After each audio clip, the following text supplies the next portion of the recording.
All right. Can you hear me? Yep. Sounds working great. Good morning, everyone. Really excited to be here. I was just talking with a friend of mine here, saying, how come all these people don't have anything better to do? So I'm really sorry you have to come to listen to me for your Wednesday morning. I hope you're having a great time here at the conference, having a great time in Porto, which is my hometown, actually, so makes me extra happy to be here presenting about my work. So as Ines said, I'm a principal product manager at a company called OutSystems. I'm going to tell a little bit about my work, okay? So just as a disclaimer, I'll show you some use cases, some real case studies from my work. The data is fake for anonymization purposes, right? Don't want to give away the real adoption data, for example, from our features, but I want to tell you how we track the adoption of those features. Okay, so as I was explaining, I'm a product manager, right? So product manager has the role of making sure teams and the company is developing the right work, the right product to achieve success for our customers, to deliver the maximum value for our customers, and also deliver value for the company, create business value. And I got to be a product manager in this area of AI coming from a data science role. So about 10 years ago, I started my career in data science. I did machine learning engineering, and last few years, I've been focusing on product. So today, I want to tell you a little bit, and I thought it will be interesting to share how those two combine, how in my work as a product manager who works with the AI products, do I measure the success rate of the features my team works on, okay? And it's also relevant to introduce here a little bit the context of the company I've been working for the past 3.5 years. OutSystems, it's a software development platform, so our work is mostly, we empower organizations around the world to develop software faster with low code. And a lot of the work we've been doing with AI is about accelerating software development. You might have heard about this in the last year and a half. It seems like the killer use case for Gen AI is exactly software development. And there's a lot of work in this space, a lot of demos in this space. We've been doing this since 2018. And since I joined the company, my role has been exactly to prove that the AI features we work on deliver value. Because one thing is saying we have AI features and that creates a lot of buzz. Something else entirely different is making sure we prove the company and our customers that the AI features add value to the customers, and on the company side, the AI features create business value as well, okay? So for the presentation, I will introduce some examples here of my work and explain how we measured in different cases, how we track the success of these features. Of course, it's very important, measuring success is very important for product managers' work and for organizations, right? And you might know from your own work, that's basically the most important thing is tracking how well you're doing as a team. And I hope this will serve you and help you also in your teams when you go back to your organizations to help you and give you a framework how to think about success when measuring AI features. Okay, let's get into it. This was a little GIF, but this is our low-code development language. What happens is when you're developing with OutSystems, we give you code suggestions. One of the features we have, which you see there on the right side, is code suggestions, where someone is developing a piece of code and we suggest what next action you might want to do, okay? So in this case, you might add a server action, you might want to get the table that has the data on users, get the data from somewhere else, set a variable, and what's happening here is these 4 suggestions that you see there are generated by AI, right? And my job was, how do I measure the success of this feature that's suggesting the next features, the next action for developers in their code? If you think about a more traditional code environment, where with high code, what we call high code, it will be maybe suggesting the next line of code or the next function to fill in your code base, okay? So, how do you think about this problem for us? First of all, most obvious one is how many times do people select the suggestions, right? How often do people go there and click the suggestion? But then there's also, you might want to check not only how often people select your suggestions, but what's the percentage of times that people open this suggestion box and actually click one, okay? So that's like already going to the next level, you're thinking, okay, not only I have 100 people who in the last day, or let's say 2,000 people who in the last day accepted a suggestion, but what was the percentage maybe out of 100,000 suggestions, 50,000 were accepted, okay? But then that doesn't really track how good you are and how good your model is, because you have 4 suggestions, right? So if you give them an infinite list of suggestions, obviously you will always be right. So there's a dimension here where you want to track also what's the top K suggestion that's accepted, right? So for example, is it that people accept the suggestions that are in the top 1 place, so the very first one, or in the top 4 suggestions, the top 10? Where does your success threshold lie? And that's something else we track as well. And combining all of this then gives us an idea of, are people using this? Do they find value about the suggestions, code suggestions or not?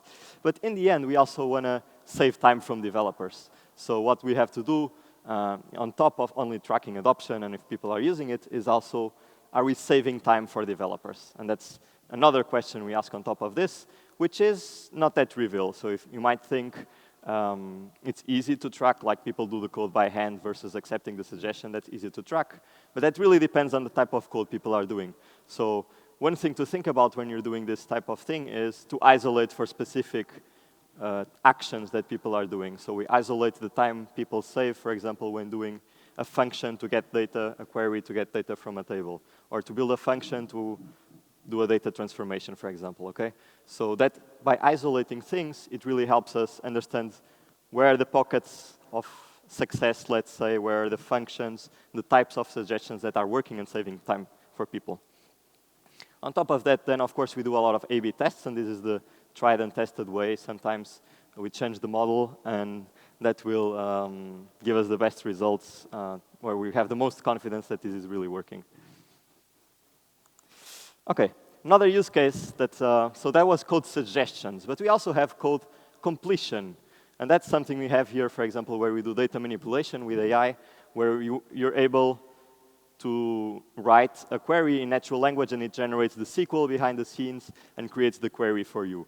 And that's automatic code generation, basically, okay? And here there's a different set of considerations we have.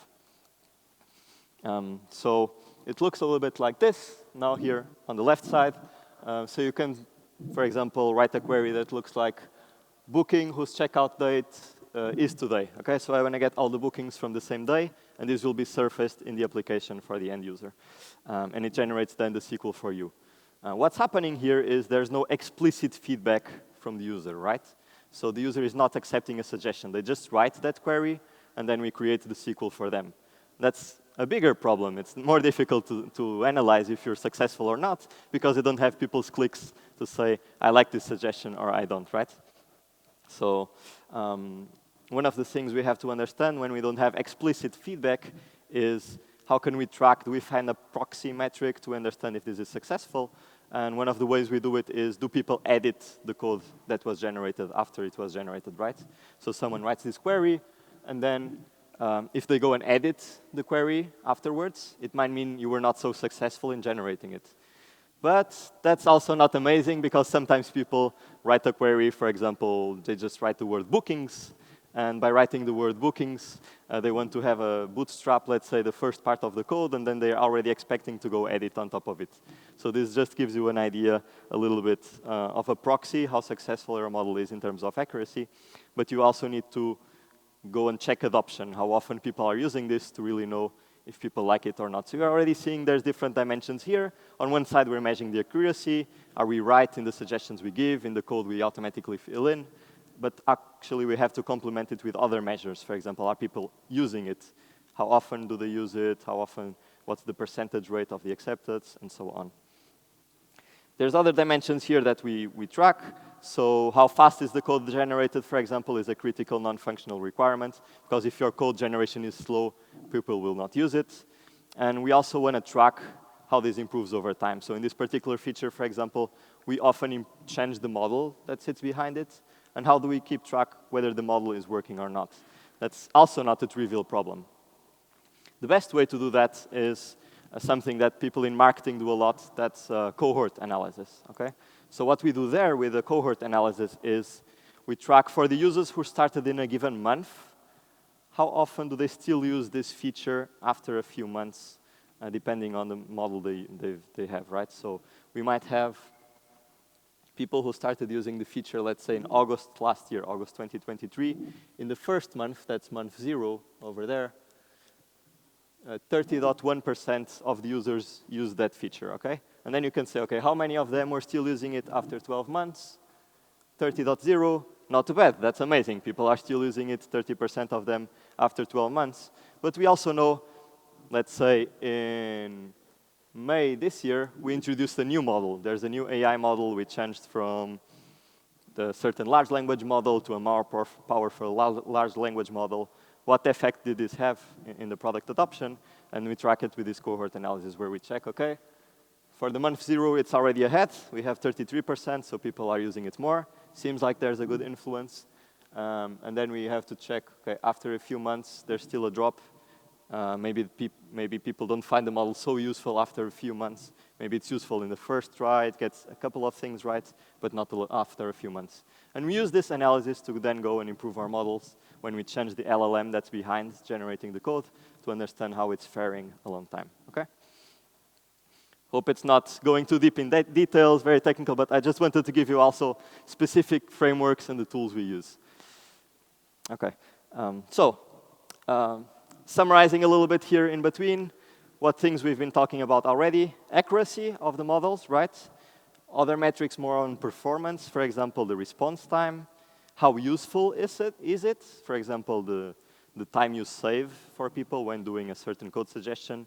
Did you save like 10% of the time versus writing the code by hand? And adoption, which is, do people use it? Like, how frequently do we use it? Do they use it, for example, with a cohort analysis? Do they use it 30% of the time, 50% of the time? How does it evolve over time? Okay. Now, next case study, another type of feature that's different. That's code analysis. So that's a third type of feature that we also have. I told you about suggestions.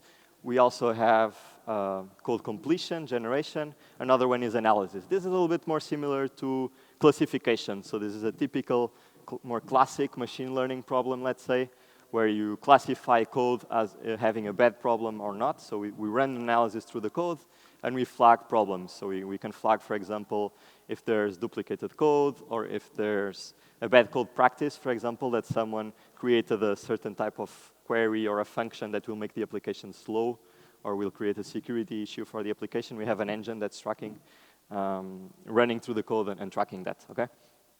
Here it's very simple, more similar to classic machine learning, like I was saying.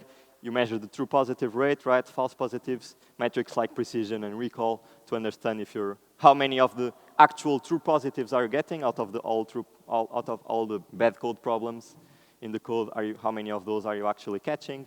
And how many false positives do you get, right? When you analyze the code, you flag it as being bad code and actually it's good. Then the metrics precision and recall give you this idea. Okay, so some words to think about if you have this type of problem.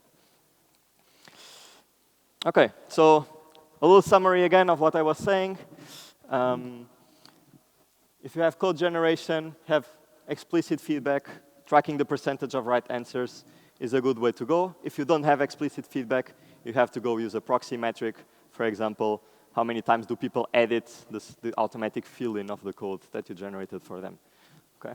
If it's a single suggestion, just go with the percentage of right answers. From all these suggestions you give, how often do people accept the suggestions? If it's multiple ones, you have to have this notion of top K, right? Are the right answers within the top 5 suggestions, top 3, top 1, top 2? And in classification, precision and recall are your best friends. Yeah. Okay, this is from the technical perspective. Now, how do I communicate this internally within the organization, more for all the business stakeholders? I organize this in a little pyramid. Whoop, here we go. Okay.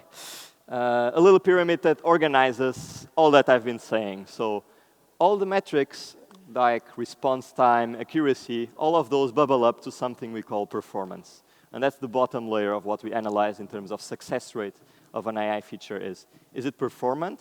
Does it have accuracy or not? Okay. A second layer is usage. Do people actually use it, okay? Actually here, not the second layer, number 3, but going from the bottom, the second one. Do people actually using it? That's the adoption, the cohort analysis, for example. On top of that, you can then track, do people use it, but do they find value? Do they save time, for example, from your suggestions? And lastly, does it create business impact for the company, okay? How much money do we get from that? So my last table here that I want to share with all of you is more or less which metrics do we analyze from all of those that I've talked today during these last 15 minutes. How do we fit all of those in these 4 dimensions in our success framework? We call it the AI Feature Measurement Success Framework. So within performance, we fit metrics like accuracy of the models, which is usually what you, if you're a machine learning engineer, if you're a data scientist, maybe you just focus on accuracy. Often, we're very deep focusing, and that's what I did a lot in my career as well, tracking the accuracy. I've got now 99% accuracy, or my area under the curve is 98%, something like that, right? So that's often where AI feature measurement ends up, but there's a whole lot more to that, and that's the other ones, right? So in terms of performance, that's response time, crash rate as well, or success rate, because sometimes your models fail and they don't give an answer, so you want to track that as well. In terms of usage, it's then how often people use it, and you might want to track that over time. How engaged are they, for example, from all the code queries. So I showed you we have a feature to generate queries, right? How often do they generate queries without the code completion versus with code completion, right? What's the prevalence of this? And you might find out that 50% of all the code completion is done with the assistant from AI versus my hands. That's different from saying 50% of the users actually use the code completion feature, right? It's different. One thing is you track the adoption in terms of users. 50% of users used this last week, for example, versus 50% of the queries, actual queries, were done with code completion last week. Because the users might just do it like one time, and they do 20 times without your feature, right? So you have to track the two. And retention, which is how often do people come back. Again, cohort analysis is a good friend there. On user value, I talked a lot already about productivity, so that's the time you save for users with your suggestions. But there's other dimensions. For example, how easy is your product or your feature helping the users learn your product? And how satisfied are them? So if you ask them, are they satisfied with this? Do they say yes or no? That's something else you might want to track. Because often, people find AI features buggy. That's true in the end. We all know there's some use cases where people put AI in your favorite product, and you think it really sucks, right?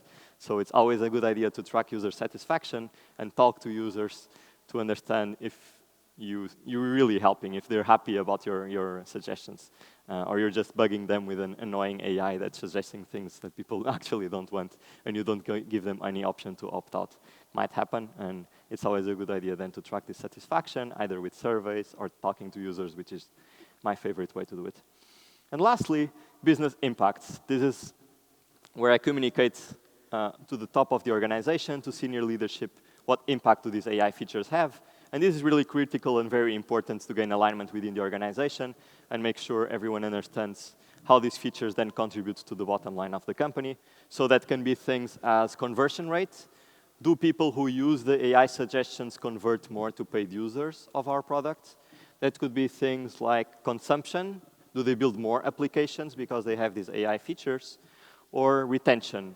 Do we know that there's a smaller churn rate, for example, for the users who have more active usage of a certain AI feature? Yeah. So that's really what I wanted to share with you.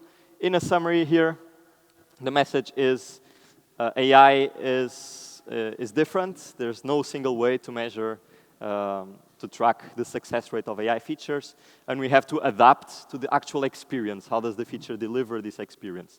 So is it a single suggestion? Is it code completion? And so on. Often the AI features start slow, so you might have a model that doesn't work so well in the beginning. We all know this cold start problem when we're developing a new product with AI. You often start slow, so it's important to track how you're improving over time. Okay? And lastly, what I already shared in the previous table, don't just focus on accuracy and stay in the low-level metrics, but also think about how does it impact the whole business, what success you're creating for business value for your users, how much time you're saving them, and for your business, how much money is the company then making because customers stay more with your company, for example. Yeah, now very happy to answer any questions. Thank you.